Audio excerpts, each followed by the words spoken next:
Hello everyone, welcome to TalentSprint. In this session of economics, we shall discuss banking in India. How much do you know about banking? What's a bank? So first we shall see what is a bank. So bank is nothing but it is a collection or storage unit of various things. So it may be a financial bank or eye bank or blood bank. So financial bank is one which stores money. Eye bank is which stores eyes. And blood bank is which stores blood. Okay, so now here we are going to discuss about only financial bank or economic bank. So what are the primary functions of a financial bank or an economic bank? So the first and foremost function of a financial bank is to accept deposits. What do you mean by deposits? So deposits means people will store their money in term of a deposit. So one will be storing 10 rupees, another will be storing 100 rupees, another 500 rupees, like that. So it is a deposits.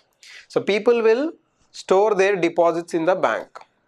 So the first and foremost function of a bank is to accept deposits. So with these deposits, the banks will give credit or loans to different sectors, mostly industrial sectors, and also to individuals for the development of their things. Some maybe want to build a house, another want to develop their own business, so they need money, so they can take credit or loans from the banks. So how banks make profit? With the interest rate differences.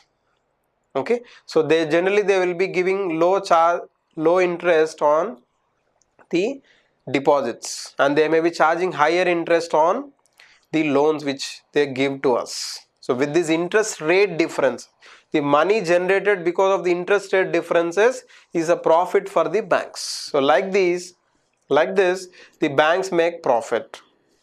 Okay, moving on to the other functions of the banks. So apart from these two primary functions, the banks perform other functions also, like locker facilities, providing lockers to store our money or gold or silver, etc., our files, important files. And next is debit and credit cards. Debit card, with the money which we have, we can use it. Credit card, without having the money also, we can use that credit card. That is a credit card. Next, like insurance facilities, mutual funds, foreign exchange, NRI deposit, all these are other facilities of a commercial bank. If a bank performs other functions also, it is called as commercial bank.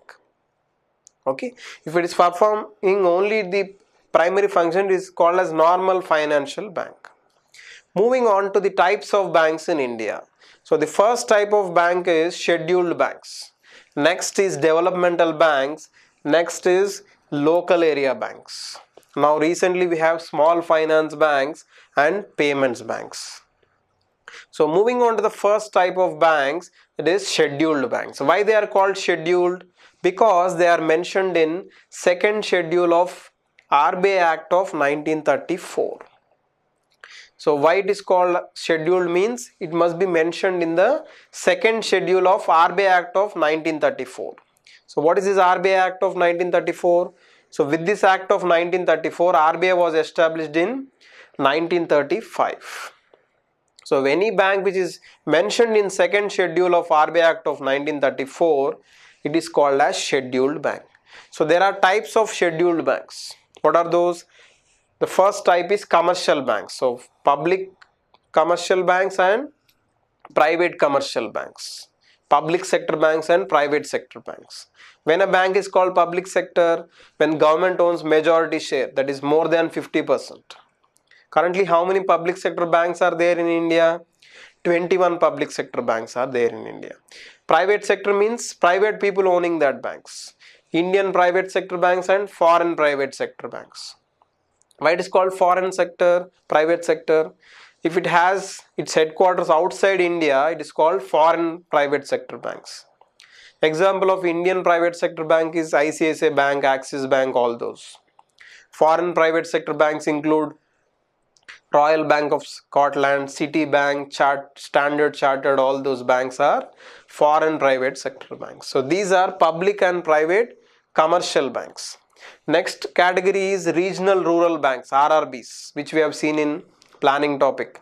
These were established in 1975 to cater rural people. Next category is cooperative banks. So they will form an organization to cooperate for a collective interest, like dairy cooperative banks, self-help group cooperative banks, like that. Okay, so these are the categories under scheduled banks. Okay, moving on to the next type of category, development banks. So why they are called development banks? Because they are for the development of specific sector. Okay, so the specific sector may include like agriculture and rural development, NABARD, Exim Bank, Export Import Bank of India, for the development of exports and imports, that is foreign trade. IDBI, Industrial Development Bank of India. SIDBI, Small Industries Development Bank of India. So these are for the development of specific sectors. Okay, so moving on to the other type of banks, local area banks, LABs. So these are for generally these are small private sector banks operating in rural and semi-urban areas. Currently we have till date 4 local area banks. They operate up to till 3 districts, maximum 3 districts, continuous 3 districts. Okay, these are generally private sector banks, smaller ones. And next, recently we have small finance banks. These are for financing small industries in the particularly rural areas. Okay, so a small finance bank can be converted into a normal scheduled bank. Okay, when it is listed under second schedule of RBI Act of 1934. Okay, and next is recently they have launched Paytm payments banks. So payment banks are form part of regular payment and settlement systems. Like if I want to recharge my mobile and go to a payment banks. We can open through online also, like Paytm Payments Bank, Airtel Payments Bank, which is the first payments bank in India, Airtel Payments Bank. Okay, next is India Post Payments Bank. Next is Paytm Payments Bank. Next is Fino Payments Bank. These are the current 4 payments banks in India. Maximum they can accept 1 lakh rupees as a deposit. Both small finance banks and payments banks. And what is the minimum capital required to start a bank in India? For a normal commercial bank, if it is Indian or foreign, I require 500 crore rupees only. For local area banks, I require 5 crore rupees. For small finance and payments bank, I require 100 crore rupees. Okay. So moving on to the nationalization of banks in India. I think we have seen in the planning topic. So nationalization means it is a government owning of some banks. So when government is owning some banks, it is called nationalization. Why government should own? So that the financial services will reach till the last person in the village. It is an example of financial inclusion, Jan Dhan Yojana accounts. So people are open with Jan Dhan Yojana accounts, so that last person in the village also covered with financial services. So the main aim of nationalization of banks is financial inclusion. And the first phase of nationalization of how many banks? 14 banks were nationalized in the year 1969. These were having 50 crore rupees or more capital. And next is second phase of nationalization of banks. 6 more banks were nationalized in the year 1980. So total 14 plus 6, 20. But currently we have 21 public sector banks. Actually, there are only 19 nationalized banks. New Bank of India was merged with Punjab National Bank in the year 1993. So total 19. So 21 public sector banks means 2 more. What are those? One is SBI and another one is IDBI. So total 21 public sector banks in India exist. Remember, this is a repeated question in many examinations. Okay, so moving on to the head of all the banks in India, that is Reserve Bank of India. Okay, it is the big brother of all the banks in India. It is established in 1935 through RBI Act of 1934. Okay, there was a commission called Hilton Young Commission. It has recommended RBI formation. Okay, so its headquarters, when it was established, headquarters was in Kolkata. The present, at that time it was Calcutta, the present Kolkata in 1935. In 1937 it was permanently shifted to Mumbai. Okay, and what are the functions of RBI? So RBI functions include, it is a banker's bank in India. It is the head of all banks in India. So if I want to open a bank also, I need to contact RBI. If I want to open a branch also, I need to contact RBI. Suppose I want to close a bank. Do I need to contact RBI? How many say yes? How many say no? So the answer is yes, I need to contact RBI because depositors have deposited their money. Deposit is not a simple thing, right? No one will get money as easily as possible. So they are doing a lot of hard work to get that money and they are saving as a deposit. Suppose a bank closes its shutters one day without informing the depositors, where the depositors have to go? So to close a branch also, they have to contact RBI, the banks. Okay. Next is, it is also government's bank. It also provides loans to the government, and it is also issuing currency. So all the currencies are issued generally by RBI. Generally coins and 1 rupee note are issued by the government of India, that is Ministry of Finance, and above 1 rupee note all the notes are issued by RBI. Circulation is done by RBI only, both for coins and notes. Okay, but making of coins is done by Ministry of Finance along with 1 rupee note, and above 1 rupee note RBI issues these above 1 rupee notes, all these 2 rupees, 10 rupees, 20 rupees, 50 rupees, 100, 200, all these notes are issued by RBI. Circulation of both coins and notes are done by RBI only. Okay. Next is, it is issues monetary policy for every 2 months, that is bi-monthly monetary policy to control inflation. We have seen what is inflation, increase in prices. So to control the prices, monetary policy is used for the price stability. Next is, it is lender of last resort. That means till the last depositor gets his money, RBI will stand still. I am here, don't fear. Okay. So that's why it is the head of all the banks in India. No one can cheat RBI if any of the banks want to cheat. Okay. So till it is the lender of last resort, LOLR. And it is a regulator of NPAs, non-performing assets, bad loans. So RBI will direct the banks to control their NPAs, and also KYC norms. What does KYC stands for? Know your customers. So banks have to know their customers for whom they are opening accounts. They are opening for terrorist or any other person. So it has to be regulated. And next is, it also performs developmental role. It asks the banks to provide lesser interest loans to poor people. Like that, it performs developmental role. Like that, priority sector lending, we have a topic called PSL. So in that, all the banks in India should lend some of their total loans particularly to priority sectors like agriculture, education. This is set by RBI. So like that, RBI performs developmental role. So this is about RBI in detail. Moving on to the types of deposits which are offered by the banks in India. So there are two types of deposits. First is demand deposits. Next is time or term deposits. So moving on to demand deposits. Why they are called demand? Because whenever the customer demands, the bank or the financial institution has to repay back. Now I am saving money in a bank. So the bank has to repay back whenever I want to get my money. Suppose if I go to an ATM, I've kept my debit card.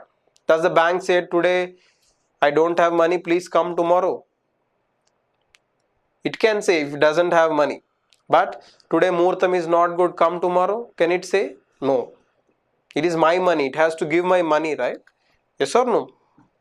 So whenever the customers demand for these type of deposits, the bank has to repay back with interest. Okay, so they are classified into two types.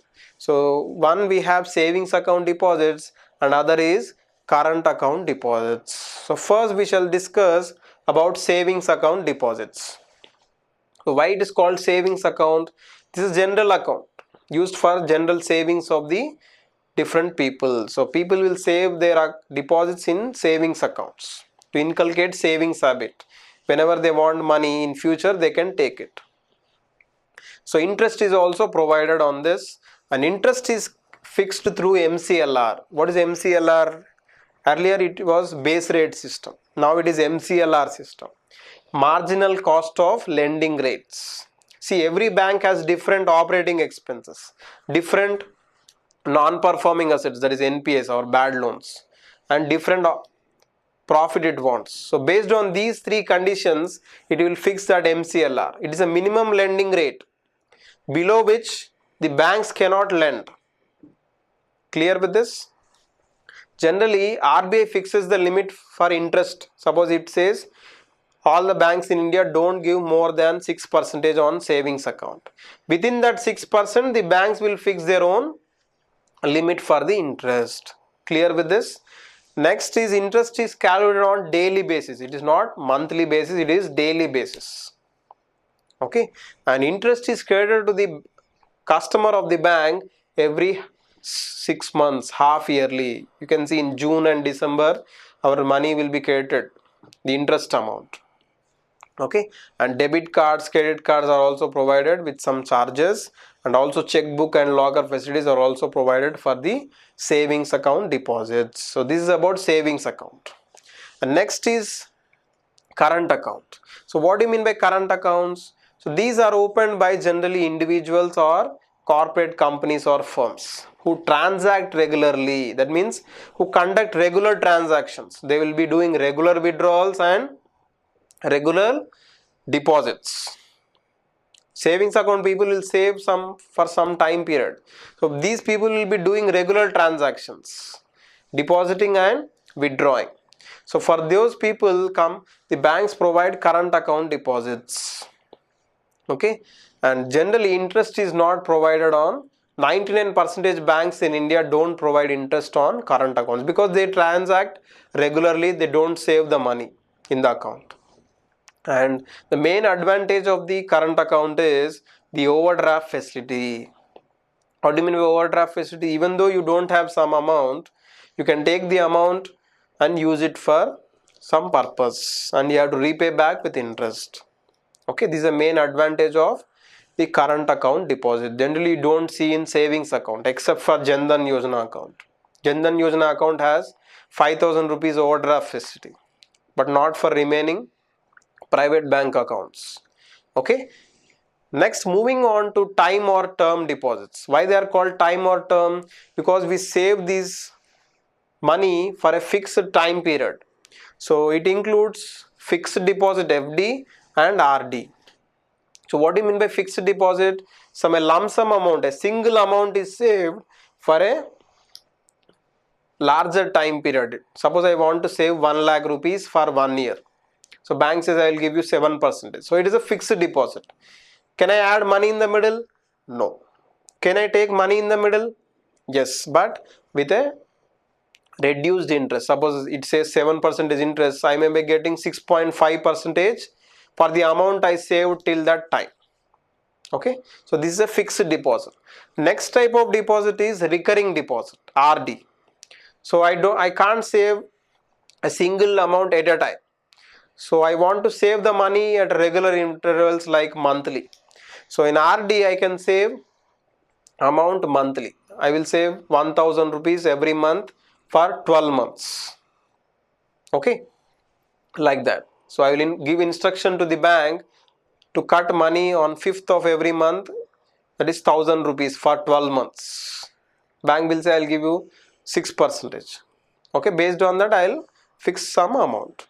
Clear with this? Suppose if I want to take money in the middle, I can withdraw but with reduced interest. So these are the types of deposits which are provided in India. Okay, so there is a concept called CASA. If I open both current account and savings account, CASA, CASA. If I open both FD and RD, it is called flexi deposit, flexi, FLEXI.